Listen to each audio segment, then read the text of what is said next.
Aqui a gente discute um pouquinho das deformidades, especificamente as escolioses, tá? Tema gigantesco, né? Aula aí para lá de 3, 4 horas de aula, se fosse secar o tema, né? Eu vou tentar mais uma vez falar aqui o que é que eles mais cobram em prova, os cuidados que você tem que tomar, né? Tentar fazer uma revisão do assunto. Gostaria muito de limpar o assunto, mas é uma aula gigantesca, né? Coisa muito grande, é muita informação. Vamos tentar falar o que é mais importante para o nosso TEOT. Então, olha só. As curvas fisiológicas aqui, queria que você guardasse a cifose torácica e lombar, né? 20 a 40 graus, a lordose lombar 50 a 60 graus. E a definição, né? Escoliose é a curvatura lateral da coluna, né? Associada com rotação vertebral. E esse termo rotação é muito importante, porque na realidade é uma deformidade em 3D, né? A gente tem uma rotação vertebral que vai em direção à convexidade da deformidade. E o que caracteriza lá a escoliose é uma radiografia, né? Uma angulação maior do que 10 graus, maior ou igual a 10 graus aí, tá? Pelo menos isso no plano coronal. A gente vai ter uma diminuição da cifose, né? E aí a gente tem o famoso efeito de Huerter-Folkmann, né? O que é isso aí? Você tem um encunhamento, né? Uma diminuição ali dos discos vertebrais na região de compressão, no lado côncavo da curva, né? Você tem esse encunhamento justamente por essa supressão. Você tem mais pressão ali e acaba suprimindo o crescimento desse local. Vamos lá.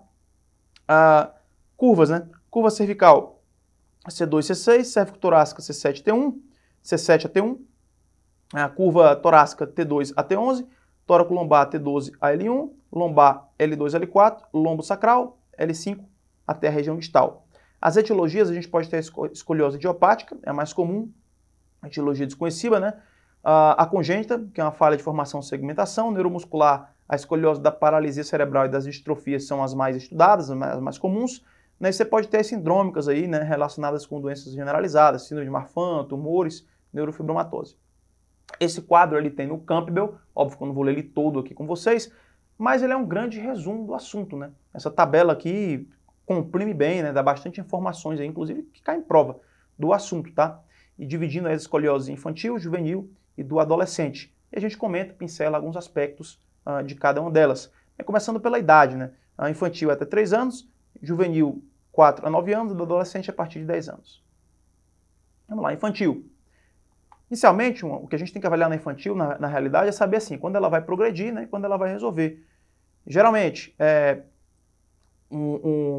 quando ela ocorre nos menores de 1 ano, o diagnóstico se dá com menos de 1 ano de idade, né, as curvas são menores, né, não tem curva secundária e tem resolução. Tá? Se tiver mais de 37 graus, é provável que tenha progressão. Você pode fazer também o famoso ângulo, o ângulo de meta. Né? Vou mostrar para vocês como é que calcula. Mas na realidade, você faz o ângulo de meta, né? E aí quando você faz a diferença entre eles, se der maior do que 20, fala a favor de progressão. Vou mostrar mais para frente isso para vocês. E a progressão nesse tipo de caso, quando progride é rápida, né? E dá problema, né? Porque pode prejudicar aqui o sistema cardiopulmonar, já que essa escoliose é muito precoce. Bem, a gente pede ressonância magnética para as curvas maiores de 20 graus, né? De repente para até avaliar condições associadas, como tumor, medula presa. E aqui eu queria mostrar para vocês o ângulo de MEPA, né? O ângulo costa vertebral. A gente utiliza isso aqui para avaliar a progressão da curva, né? Para prever a progressão da curva. Funciona assim, você pega lá o eixo central, né, da vértebra e pega lá a projeção das costelas, né? Porque quando a vértebra roda, com uma deformidade em 3D, ela não roda sozinha, né? Ela leva as costelas com ela. Né? Então você vai pegar aqui essas costelas e fazer um ângulo. Na realidade, não é bem o ângulo de meta, né? É a diferença desse ângulo. Se a diferença desses ângulos for maior do que 20, 84% vai progredir. E se for menor do que 20, 83% vai resolver, não vai progredir. Então, fala bastante a favor de progressão essa diferença aqui no ângulo. Na escoliose idiopática juvenil, a curva com maior risco de progressão é aquela que o ângulo de meta é maior do que 20. Olha a pegadinha do malandro aqui, né? O cara colocou na letra A. Mas, na verdade, a diferença entre o ângulo costo-vertebral da concavidade e da convexidade da curva é maior do que 20. Essa aqui é a resposta. Você vê que o cara não teve pena, né? Alguma pegadinha, colocou logo na letra A. Vamos lá. Bem, 70% a 90% dos casos resolve espontaneamente, com 3 anos, né? Curvas menores do que 25 graus e com a diferença do ângulo costo-vertebral menor do que 20, a gente observa, de 6 em 6 meses. As curvas progressivas aí, né, a gente acaba tendo que intervir, né? Quando essa diferença é maior do que 20, né? Quando você tem costela na fase 2 ou dupla curva, aí faz gesso seriado, faz instrumentação sem fusão nos casos mais graves, tá? Mas isso aqui é a minoria dos casos. Com relação à cirurgia, né? Curvas graves, né? Você vai ter aí situações excepcionais que você tem que operar. Né? Idealmente, você vai ter que operar e colocar essas hastes de crescimento, né? Que você vai permitir o crescimento, vai ter que fazer uma cirurgia de 6 em 6 meses, né? Para distrair a haste, permitir que isso cresça, né? E nos casos excepcionais aí, né? Você avalia a possibilidade de fazer fusão, né? O problema das artrodeses, né, posteriores aqui nas vértebras, em casos iniciais, né?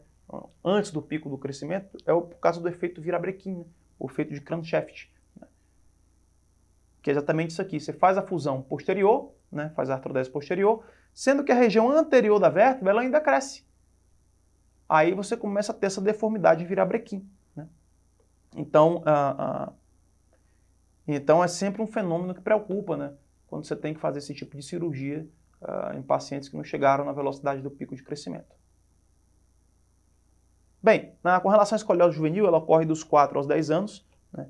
Essa aqui é a escoliose que mais progride, né? É a que está mais associada com progressão. Tá? 67% dos pacientes com menos de 10 anos progridem. Né? E se o paciente tiver menos de 10 anos e a curva maior do que 20 graus, 100% vai progredir. Né? Então, essa é a que mais progride. Isso é questão de prova, inclusive. Né? Qual é a que mais progride? A juvenil. Tá? Você vai tratar ela semelhante à do adolescente. Né? Se tiver menos de 20 graus, você conserva, avalia a progressão. Se você tiver 5 a 7 graus, você vai ter que tratar. Né? E aí você usa a órtese tóraco-lombosacral, né? Se o ápice estiver abaixo de T8, ou então Milwake se o ápice estiver acima de T8. Tá? Ideal é, se for operar, né? É tentar esperar a maturidade esquelética para a curva estar controlada, aí você evitar alguns problemas, como por exemplo o efeito virabrequim. Isso aqui é questão de prova, né? Quais são os fatores relacionados à progressão na escoliose juvenil? Ela progride mais em meninas, na pré-menarca, RICE 0, em situações de dupla curva ou curva torácica, né? Ou em curvas acentuadas. Bem, e aí, como tem essa grande chance de progressão, o ideal na nossa avaliação é sempre estar definindo esse risco, né? O risco de progressão. Então vamos lá, uma das maneiras de avaliar isso é avaliar a fase de Risser, né? Em que está o paciente, né? E o que é o Risser, né? É a ossificação da apófise ilíaca, né? Dividida em 4 partes, de lateral para medial. Isso é importante, de lateral para medial. E aí, no Risser 5, né, que é a ossificação completa da apófise, o crescimento cessa. Né? Então, Risser 1 ou menos, menor ou igual a 1, 60% a 70% vão progredir, porque ainda está antes do pico de velocidade de crescimento. 3 ou mais, só 10% vão progredir, porque aqui o pico da velocidade de crescimento já passou, então essa progressão não vai ser tão acentuada. Mostrando para vocês aqui esse gráfico que o Campbell traz, né? E mostrando a velocidade de crescimento aqui, ó. O problema é que quando você opera essas escolioses antes da velocidade de crescimento, quando você faz o estirão do crescimento, a vértebra cresce anteriormente e você faz aquele fenômeno do virabrequim, né? Fenômeno preocupante. Tá? Mas aí, quando você tem um fechamento da cartilagem trirradiada, né, e você tem o Risser 1 e menarca, né, você já passou do pico da velocidade de crescimento e as possibilidades aí do virabrequim começam a cair bastante. Então, o pico da velocidade de crescimento, que é isso que a gente está falando, né, ele é o melhor marcador da maturidade da coluna. Né? E como é que a gente calcula esse pico de velocidade de crescimento? Ora, por medidas seriadas da altura do paciente. No homem, nas meninas, né, o seu pico é mais ou menos 8 centímetros por ano. No homem, é 9,5 centímetros por ano.